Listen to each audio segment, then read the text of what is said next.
अस्सलाम वालेकुम नाज़रीन, मेरा नाम राना साजिद है। DS डिजिटल TV आप देख रहे हैं। आप सब लोगों को खुशामदीद कहते हैं। पाकिस्तान की जो सियासी सूरत हाल है उस हवाले से बात करेंगे। पाकिस्तान में जिस तरह के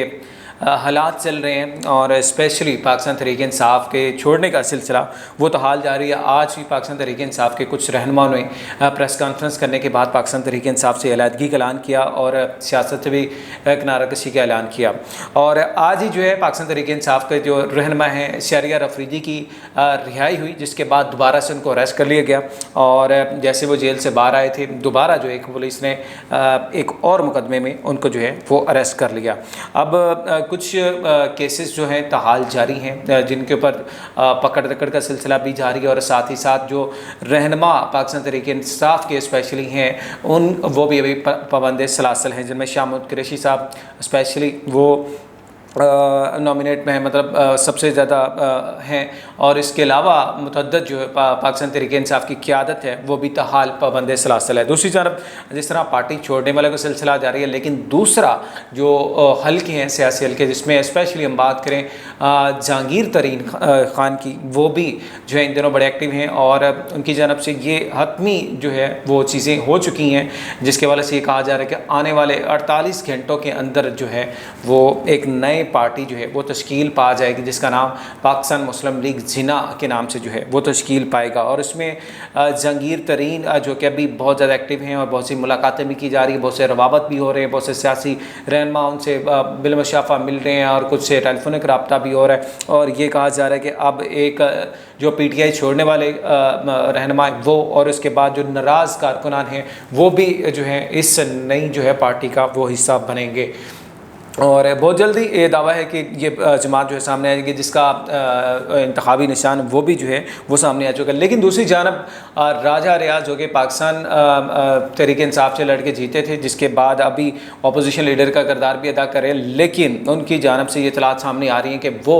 बहुत जल्द पाकिस्तान मुस्लिम लीग नवाज नून लीग को ज्वाइन करेंगे और वो उनकी ख्वाहिश है कि नून लीग के टिकट से जो है इलेक्शन लड़ें। तो मतलब अभी जो वफादारियाँ बदलने का और एक पार्टी से दूसरी पार्टी की तरफ जंप करने का सिलसिला जारी है। फिरदौस शेख अवान साहबा ने जिस तरह पाकिस्तान तहरीक इंसाफ को छोड़ा, उन्होंने तमाम तर इल्ज़ाम जो था वो आयद किया जो बुशरा बीबी साहिबा हैं उनके ऊपर, और उन्होंने कहा खान साहब को यहाँ तक लाने की जो ज़िम्मेदार हैं, असल जो करदार हैं वो बुशरा बीबी साहिबा हैं। और इसी तरह मतलब डिफरेंट जो स्टेटमेंट सामने आ रही है, लेकिन जो मुल्क की माशी सूरत हाल है और जो मुल्क की हालात हैं वो किसी तौर पर भी अभी तक ठीक नहीं हो रहे। आज ही जो है मुसद्दिक मलिक जो कि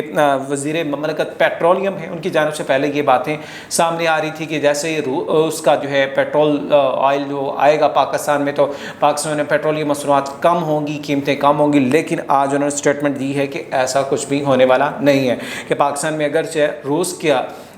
ऑयल आता भी है तो पाकिस्तान में कीमतें कम नहीं होंगी। दूसरी जानब जो IMF है उससे मामला अभी तक तय नहीं पाए और स्पेशली वज़ीर-ए-आज़म पाकिस्तान शहबाज शरीफ ने भी जो है IMF के जो चीफ हैं उनसे बात भी की है और बेल आउट पैकेज की जो है फराहमी के हवाले से भी जो है कहा है कि फ़राहम किया जाए। तो ये सारी चीज़ें चल रही हैं, लेकिन साथ ही साथ कुछ दीगर जो मामला थे उसके ऊपर भी अगर थोड़ी सी नज़र दौड़ाएँ तो इब्रारुल हक जो कि पाकिस्तान तहरीक इंसाफ छोड़ने के बाद खास से गमगीन भी हुए, अबदीदा भी हुए, रोए भी और प्रेस कॉन्फ्रेंस के दौरान बड़े जो है जज्बाती नज़र आए। उन्होंने जो है लंदन में कॉन्सर्ट किया जिसमें वो पाकिस्तान तहरीक इंसाफ के नाराज़ कारकुन जो पाकिस्तान तहरीक इंसाफ से अलहदा हुए थे, अलीम ख़ान, उनके जो है एक मेहमान बने थे, उनकी एक इवेंट पे जो है मौजूद थे, जिसके बाद वहाँ पे उन्होंने कॉन्सर्ट में परफॉर्म किया और वहाँ पे जो है बहुत ज़्यादा बदमज़गी हुई और इब्रारुल हक के रवैये के ऊपर और जिस तरह उन्होंने कहा लोगों ने शायकीन जहाँ पे बहुत से लोग वहाँ पे जो मौजूद थे उनकी जानब से ये इल्ज़ाम आयद किया गया कि 2 रोज़ कबल जिस तरह इब्रारुल हक ने जिस तरह की हालत थी आप बिल्कुल वो चेंज नज़र आ रहा है और फिर स्पेशली इस इवेंट पे आके जो परफॉर्म कर रहे हैं तो बहुत सा जो है। जिसके बाद इब्रारुल हक ने भी जो है अपनी स्टेटमेंट भी दी है और उन्होंने ये भी कहा है कि PTI से किनारा कशी इख्तियार करने वालों का लंदन कंसर्ट में बदमज़गी नहीं बल्कि मुस्लिम लीग नून के सहाफ़ी थे जिन्होंने मनसूबा बंदी के तहत ये सारी चीज़ें की। अभी इब्रारुल हक ने ये सारा जो इल्ज़ाम है वो नून लीग के जर्नलिस्ट के ऊपर लगा दिया है। उन्होंने कहा जी ये सारी मनसूबा बंदी 2 माह पहले ही कर ली गई थी, मतलब 2 माह पहले ये प्लान था कि इस तरह होगा तो हम इसी से ये प्रोग्राम, उन्होंने ये भी कहा अलीम खान का नहीं था बल्कि पाकिस्तान के بڑے بزنس ٹائکون کے زیر اہتمام منعقدہ ایک پراپرٹی ایکسپو تھی، مطلب ایک پراپرٹی کی جو ہے ایک میٹنگ تھی بزنس ہے، جہاں پہ وہ چیریٹی فنڈنگ تھی، جس کے بعد حالات تبدیل ہو گئے اور انہوں نے سیاست سے کنارہ کشی اختیار کر لی۔ اب اس کے اوپر تنقید بھی کی جا رہی ہے، اور انہوں نے کہا کہ میں نے کوئی ایسے پروگرام میں بھی شرکت نہیں کی جس سے ان کے جذبات کو بھی ٹھیس پہنچے۔ ابرار الحق نے دعویٰ کیا جب لندن پہنچے تو پتہ چلا کہ کانسرٹ کے لیے سیکیورٹی بڑھا دی گئی ہے، مطلب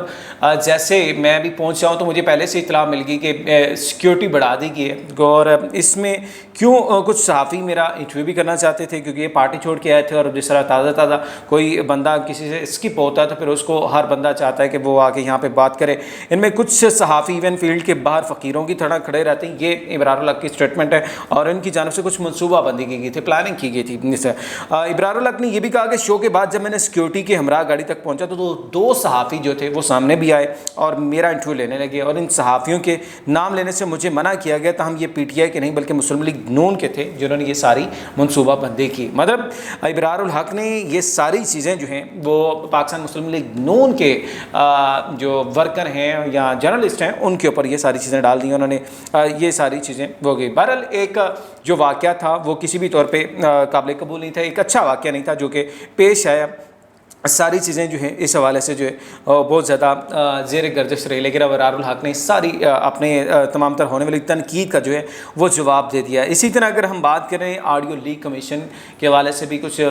جو ہے کمیشن بنایا گیا تھا، جس میں حکومت نے چیف جسٹس سمیت بینچ کے 3 ممبران پر اعتراض عائد کر دیا۔ اس سے قبل یہ جو کمیشن بنایا گیا تھا اس کو جو ہے مسترد کر دیا تھا، اس کو روک دیا تھا، اس کو کام کرنے سے روک دیا تھا، جس کے بعد جو ہے اب حکومت نے بھی اس پہ اعتراض عائد کر دیا، اور آڈیو لیک کا جو کمیشن ہے اس حوالے سے جو ہے اقدامات کرنے گا۔ اور سب سے اہم یہ کہ آج جو ہے شاہد خاقان عباسی جو کہ پاکستان مسلم لیگ کے ناراض کارکن ہیں، رہنما ہیں، اور ابھی تک تو انہوں نے نہ پارٹی سے علیحدگی کا اعلان کیا اور نہ پارٹی سے وابستگی کا اعلان کرتے ہیں، کیونکہ مفتاح اسماعیل صاحب اور شاہد خاقان عباسی صاحب جو ہے مختلف مقامات پہ میں نظر آتے ہیں۔ آج جو ہے نیب آفس میں پیش ہوئے اور انہوں نے یہ کہا عمران خان کی پارٹی کے حوالے سے، پاکستان تحریک انصاف کے حوالے سے جب ان سے سوال کیا گیا تو انہوں نے یہ کہا کہ کوئی بھی جو ہے کسی بھی سیاسی جماعت کو ختم نہیں کر سکتا، مطلب الزامات تو آتے ہیں، صورتحال بنتی بھی ہے، لیکن سیاسی پارٹی کو ختم کرنا کسی طور پہ بھی کسی مسئلے کا حل نہیں ہوتا ہے۔ تو اس طرح انہوں نے نہ صرف نیب کے جو ہے کیسز کے اوپر بھی ایک دفعہ پھر سے تنقید بھی کی، اور نیب کو جو کیسز بنائے گئے انہوں نے کہا اس سے نہ صرف ان کی بدنامی ہوئی بلکہ مالی طور پہ بھی خاصا نقصان کا سامنا کرنا پڑا، جس سے کافی زیادہ جو ہے وہ چیزیں خراب ہوئی ہیں۔ تو انہوں نے کہا اس حوالے سے ان چیزوں کو جو ہے اب بدلنا ہوگا تاکہ یہ ساری چیزیں جو ہیں وہ آئے۔ اور اس کے بعد پروگرام کے لاسٹ میں اگر بات کریں ایک میڈیکل رپورٹ کا معاملہ تھا جی، وفاقی وزیر قادر پٹیل کی جانب سے، وفاقی وزیر صحت ہیں، جنہوں نے ایک پریس کانفرنس کی تھی گزشتہ روز، اور انہوں نے یہ دعویٰ کیا تھا کہ عمران خان کے جو ہے وہ جو سیمپل لیے گئے تھے، یورین سیمپل لیے گئے تھے، اس میں کوکین کا استعمال اور نشہ اور ڈرگس کی جو ہے وہ چیزیں پائی گئی ہیں، جس کے بعد اب عمران خان کی قانونی ٹیم نے جو ہے وفاقی وزیر جو ہیں ان کو ایک نوٹس بھیج دیا ہے، اور ہرجانے کا نوٹس بھیجا، 10 ارب روپے ہرجانے کا دعویٰ دائر کیا، اور انہوں نے کہا ہے کہ اگر آپ غیر مشروط معافی مانگیں، اپنے الفاظ واپس لیں، نہیں تو پھر آپ کو 10 ارب روپے ہرجانے کا جو ہے وہ دعویٰ دائر کیا جائے گا، اور یہ رقم جو ہے وہ شوکت خانم کو فراہم کی جائے گی۔ تو مطلب یہ جو بیان بازی کا سلسلہ ہے، یہ جو حالات کا سلسلہ ہے، جو پارٹی چھوڑنے کا سلسلہ ہے، وہ تو حال بھی جاری ہے، اور ساتھ ہی ساتھ کیسز بھی وہ چل رہے ہیں۔ ابھی تک جو ہے معاملات کسی طرح سیٹل ڈاؤن ہوتے ہوئے نظر نہیں آ رہے، اور عوام جو ہے وہ پستی چلی جا رہی ہے، اور عوام کا جو ہے کوئی پرسان حال نہیں ہے۔ بہرحال امید یہی ہے، اسی امید کے ساتھ کہ پاکستان میں خوشحالی ہو، پاکستان کی عوام ترقی کرے، پاکستان ترقی کرے، اور پاکستان میں بہتری آئے۔ ہمارا پروگرام سے یہ پیغام ہے، میسج بھی ہے۔ دوبارہ پھر ایک نئے پروگرام سے حاضر ہوں گے۔ اپنا بہت سا خیال رکھیے گا، ہمارے چینل کو لائک، شیئر اور سبسکرائب ضرور کیجیے گا۔ اجازت دیجیے، اللہ حافظ۔